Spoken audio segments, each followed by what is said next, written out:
Recondition হাইস সহ গণপরিবহন হিসেবে ব্যবহৃত 10 থেকে 15 আসন বিশিষ্ট মাইক্রোবাস আমদানিতে বর্তমানে 20% সম্পূরক শুল্ক সহ মোট করের হিসাব দাঁড়ায় 89.32%। আসছে বাজেট থেকে সম্পূরক শুল্ক প্রত্যাহার করে করভার 58.6% নামানোর প্রস্তাব দিয়েছে রিকন্ডিশন গাড়ি আমদানিকারকদের শীর্ষ সংগঠন বারভিডা। তাহলে কিন্তু আপনি অনেক রেভিনিউ পাবেন। মঙ্গলবার বিকেলে রাজধানীর আগারগাঁওয়ে রাজস্ব ভবনে আয়োজিত প্রাক বাজেট আলোচনায় হাইব্রিড গাড়ির সিসি স্ল্যাব পুনর্বিন্যাস ও সম্পূরক শুল্ক হার কমানোরও দাবি জানিয়েছে সংগঠনটি। এটাকে যদি আপনি স্যার একটু কমিয়ে দেন তাহলে তারপরেও স্যার টোটাল 150% ডিউটি হয়।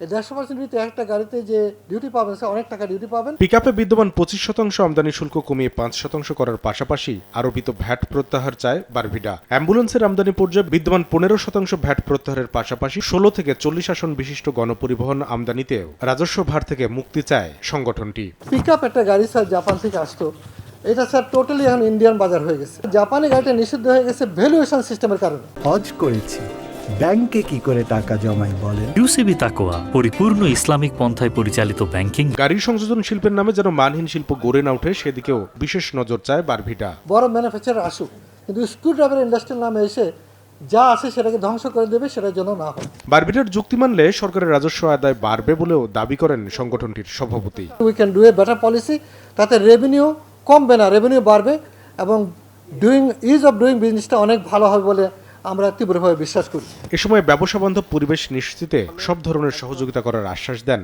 NBR chairman. আমি যেটা বিশ্বাস করি যে কাস্টমস এখন আর রেভিনিউ কালেকশনের সোর্স না।